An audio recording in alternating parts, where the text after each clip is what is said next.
So we basically are going to today not just touch the entire USMLE exam. Now we're only going to focus on step 1. So this is the perfect workshop for you if you're a complete beginner, you don't know what is MBME, you don't know how to plan your preparation, you don't know how to think about the sources, what are the resources. I'm that clueless person who will filter that. If I don't understand something, that means any beginner wouldn't understand. If I understand something, then beginners can understand.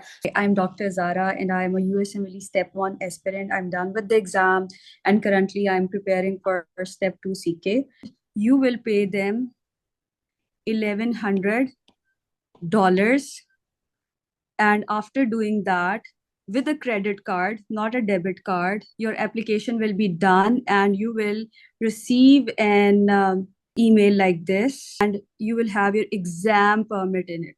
You'll get that PDF printed, and on your exam day, you will take that exam permit copy with you. Okay, what you can do is you start from GIT, and then as you're done with GIT, you go to endo.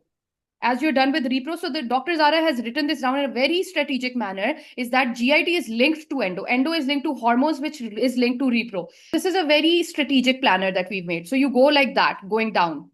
And then once you're done with the big topics, you go for the smaller topics. In our 3-month phase, the initial phase, we were basically doing tutor mode and system wise.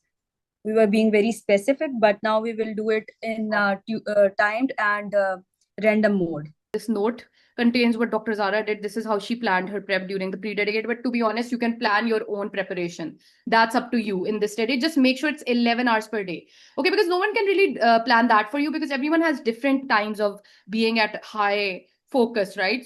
So second read is when she combined topics. So she broke her study time into 3 hours, 3 hours so that she doesn't burn out. So that's just genius, okay?